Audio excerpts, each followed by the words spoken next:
In today's video, I'm going to be sharing with you some information about the Mediterranean diet and giving you the explanations of what's included and how it's beneficial for you. And if you stick all the way to the end, I'm going to give you a truth bomb about dogs, kind of. So let's go ahead and get started here. I think the first thing that I want to share with you is a myth out there. And that myth is that you can't teach a dog new tricks. And I want to just put that out there today before we start talking about the Mediterranean diet. And I will circle back to that here at the end of the video. So with that being said, let's talk about the Mediterranean diet. This diet has been around for a long time. It's popular in Italy and Spain and in the Mediterranean area. It has shown that the people that eat the foods included in this diet tend to have better heart health, better brain function, control their weight better, and have a longer lifespan. So those reasons alone are probably one of the reasons why you should consider this diet, particularly if you're over 50. We tend to have our bodies have changed, and we don't metabolize food and don't maintain our health as well with some of the diets that we might have been eating or the foods that we may have been eating currently. So let's dig right in. The first part of the Mediterranean diet is healthy fats. And olive oil, extra virgin olive oil, is probably the key healthy fat. You want to start cooking with this olive oil instead of butter. It's better for you. And in the Mediterranean area, they actually use it. They drizzle it on their salads, and they actually use it to dip their bread in as well. So it's a big part of the Mediterranean diet. Olive oil better than butter. And then other healthy fats are like avocado. Find a way to incorporate avocado into your diet, whether it be salads or avocado toast in the morning, something along those ways. And there's other healthy fats that we'll hit as we go through these other topics, but that's the first thing that you want to consider. The second part of the diet is vegetables, and not just a few vegetables with dinner. The vegetables aren't the side dish. They're kind of the showstopper. You want to consider about a half a plate of vegetables with your meals. The thing with vegetables are they're lower calories and they fill you up more. And like I said, when they're prepared well, they're delicious. So you want to think of like roasted peppers, eggplant, and any leafy green salads, stuff like this. But having more vegetables in your diet instead of less vegetables is a big part of the Mediterranean diet. And the next part of the Mediterranean diet is fresh fruit and eating fresh fruit daily. Oftentimes, when you're using this diet, what happens is you can use the fresh fruit kind of as your dessert for your meals. It's more of a natural, sweet type of food, and it allows you to get away from the processed desserts that we're more accustomed to. So using fresh fruits, whether it be some strawberries or grapes, just something like that at the end of your meal, it's a great way to get some good fiber into your diet, but it's also a way to kind of sweeten up the meal at the end and give you that satisfaction of having something to end your meal with. The next ingredient that the Mediterranean diet includes are whole grains. So this is where you want to get away from the white bread. You want to have whole grain bread, whole grain pasta. The unrefined grains are really good for your cholesterol, and it also helps prevent the insulin resistance that we're probably more used to experiencing here in America. And so what you want to do is you want to use the unprocessed whole grain, whole wheat types of breads and pastas. And then also include like oatmeal for breakfast, stuff like that.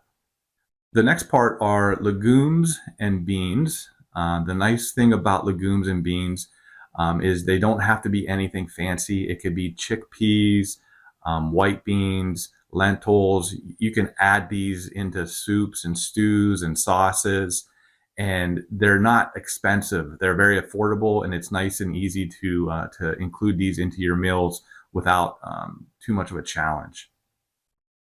The sixth part of the diet are nuts and seeds. So this is where you can have like almonds or walnuts or sesame seeds, whether you just have a handful. Now be careful, they could get away from you on the calorie count, but you don't want to overdo it. But you can have a handful just to kind of satisfy a little bit of a snack, or you could put them on your salads. They're a nice addition to your meals. These again are part of the healthy fats that we talked about earlier. So including these into your diet is nice and easy. So we're halfway through. There's 12 different parts to the Mediterranean diet. So at this point, if this information is helpful, I do want to just kind of put in a quick advertisement and ask that you give us a like and a subscribe. And we're going to hit the next 6 items here shortly, and then I'm going to give you that truth bomb about the dog.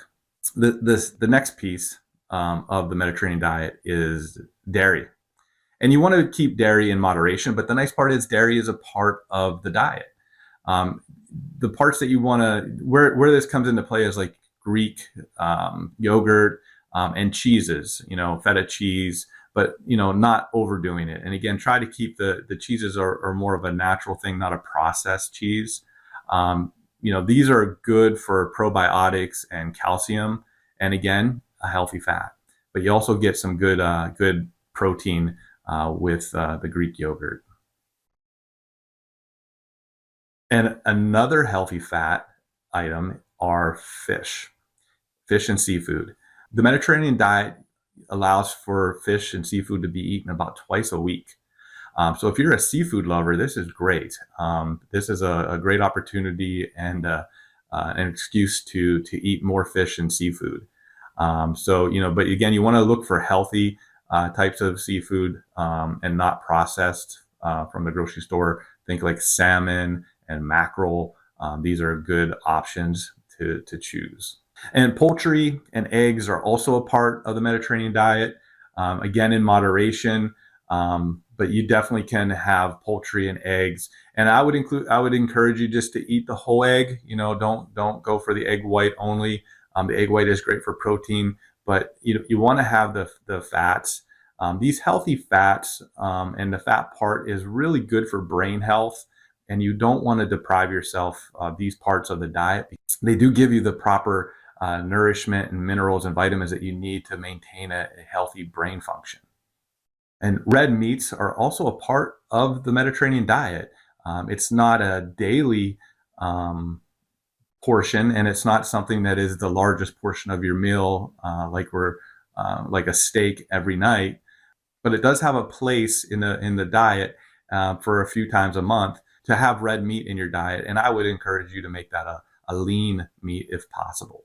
And then the other part is to kind of get away from salt, but use herbs and spices as a way to flavor your food. Become creative and learn new techniques on how to include certain herbs and spices that will bring out the flavor as opposed to just salt. But if you do need to use salt, then use sea salt. Sea salt is okay within this diet. And the final portion of the diet is social connection. Eat your food with friends. Enjoy your food. Don't become so obsessed about what you can and can't eat. In this diet, it is balanced with protein, carbs, and fats, and that's important to not get into a diet that you can't sustain. You don't want to constantly be turning down foods that you really enjoy. You want to find ways to put those foods into your diet. So use the social connectiveness of the Mediterranean diet and enjoy your food and enjoy your meals. So one of the things that this diet does, as I kind of talked about earlier, is it's really good for your heart. It's really good for your brain. It allows you to maintain your insulin levels in a way where you do not get hungry all the time. So this allows you to have better control of your weight, or actually gives you an opportunity to get control of your weight. And like I said, too, it allows you to have longevity with your life. People on the Mediterranean diet have been shown to live longer than people who aren't on this diet.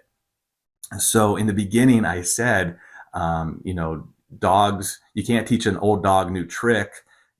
And I was going to give you the truth bomb about dogs. And here it is. You're not a dog. So what I want to tell you is embrace that. Embrace the fact that you can change your diet, and just take a look at what we just talked about here. And even if you're not used to eating avocado, or perhaps you're more of a red meat eater, allow yourself the opportunity to say, you know what, I can learn something new. And at my age and the way my metabolism is, and if I want to live longer, then I need to take that challenge on. You want to start thinking about, why do you eat the foods that you eat? Are you eating these foods just to make the hunger go away? Or is it more for sustenance, something to give your body energy and fuel that you need to get through the day? What you want to do is start thinking at this point, the food is here for me to enjoy the rest of my life, not to take the life away from me. So you want to embrace this diet. This diet is going to take you away from the processed foods. It's going to take you away from the diet that's probably going to make you more susceptible to heart disease and diabetes. And just embrace that. And again, I can't stress it enough. You are not a dog. That myth that you can't teach old dogs new tricks, get that out of your mind. Embrace the fact that you can change your diet, and it's okay. And one of the best ways you can do it is with the Mediterranean diet. And there's no right or wrong way to do it. Just find ways to add these things into your diet and to take the other stuff out. I hope that you enjoyed this video. Please give us a subscribe.